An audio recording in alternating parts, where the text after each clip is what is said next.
You mentioned that you saw that interview with me on the eve of my retirement that Cody conducted, so something like 7 years ago. I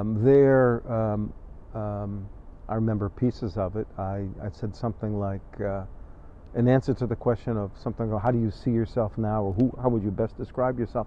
I think I said something like light, manifesting temporarily as this character Jim Ponet. Which I still think is a pretty cool thing to say, but I'm not certain that would be my foundational sense. There's something about being able to go over the same paths and rethink and re-experience them, which is central to who I think I am. I don't know what to make of that. I'll think about that when I wake up tomorrow morning, reviewing this odd interview that you've taken me through. I'm remembering my student years here. I pointed out to you two of my former dwelling places inside of the quad. And so there's a sense to which I've spent most of my life at Yale, first as an undergrad, and then with a 13-year hiatus, I came back as a rabbi. I stayed in that position for 33 years, functionally to 2013 or so, 2014, when I went on sabbatical, I think 2013. And turned my sabbatical into a transition to post-Slivka Center for Jewish Life at Yale. My wife, I think, is right when she has observed, if I hadn't been forced to the position I was forced to, I probably would never have fully retired from the place. And I'm happy I did. I mean, I was still in my 60s at this time. I'm now 73. So I thought, by the time I'm 70, I'll have myself out of there. Well, it happened a little bit earlier than that. Most of us are not going to ask to die when we die, but it comes. And when you get severely sick, if that happens, you don't ask for that. But it performs a function in your life, these force majeure, when they occur.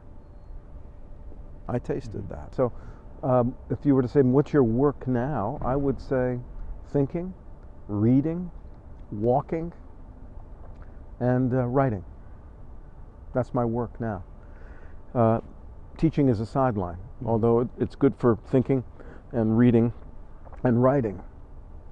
I now spend more time alone with myself probably than I ever have in my life, which is surprising since I've always thought of myself as an introvert.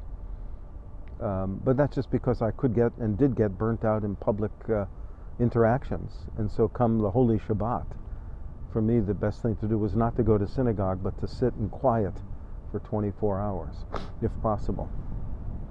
I'm in the Shabbat of my life. The work I do, I teach at the Divinity School. I'm teaching at the Yale Alumni College, teaching a class that you're too young to take there called Rethinking God, which in some sense traces some of my own ruminations. But I think the most important remains people, as it always was, which is what brought me into being a rabbi, which is what brought me into friendship with you and brought me to this bench right now. I appeared to be your faculty advisor, but in fact, I was just a guy hanging out with a guy, and here we are still doing it. So I've had to struggle with this term retirement. I was always ideologically opposed to it as a disastrous vision of American messianism. You work doing stuff you don't like until finally you can retire and play golf. The model is a little bit like dying and going to heaven, a model I don't accept. I figure when you die, you die. Yeah, I think retirement is a form of social death. Although I think I was obsessed with dying from a young age, and that's part of why I became a rabbi, first a religiously interested person and a rabbi. I think death goes deep into the formation of spiritual consciousness, a yearning for death not to be definitive, or maybe an inability to imagine nothingness. I could die now and it would be all right. As if it's too late to ruin my life. People your age, particularly at places like Yale, worry that if I do the wrong thing, make the wrong decision, I'll ruin my life. So I've always found the idea of ruining one's life to be a mistake, but an understandable experience and fear.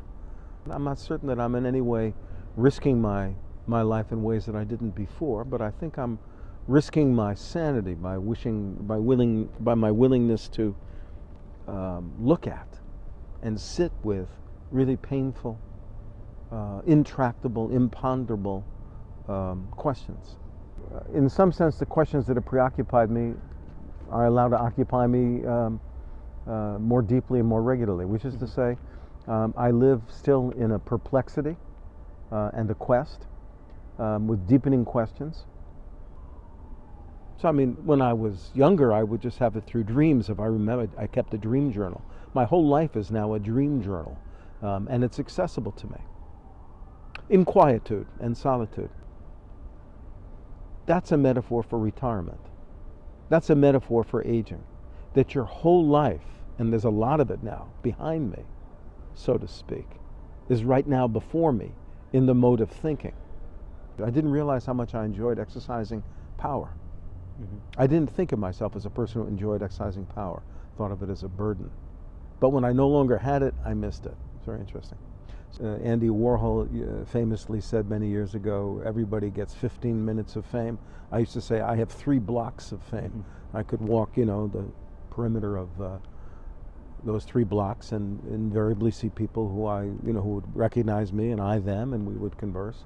That doesn't happen so much. So experiencing yourself as a stranger in your so-called home land, that's been edifying. Yeah, I used to love going into the dining room. So I'd usually be flanked by a couple students. I go into the dining room, stand on a chair with my students on either side of me, and we would together blast the shofar, which would win a moment's attention inside of the dining room, and people would awaken, and we'd say, "Oh, sorry to interrupt. We're just here to announce that the world will be 5,758 years old on Thursday. So we thought you'd want to sing happy birthday," something like that, It would just be a shtick like that. And then, I used to love doing that. I used to love that, yeah. Do I miss it? I don't miss the past.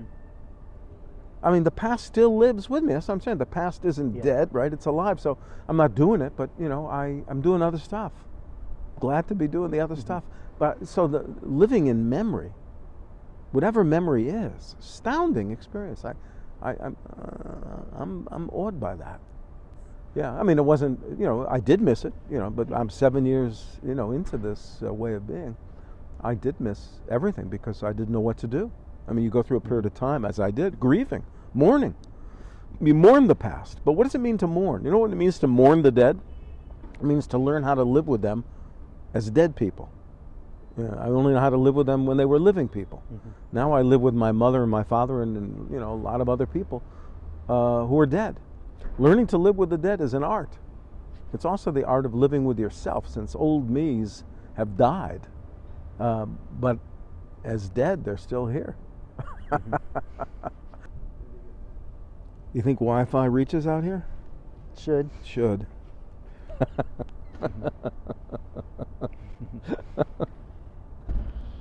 Yeah.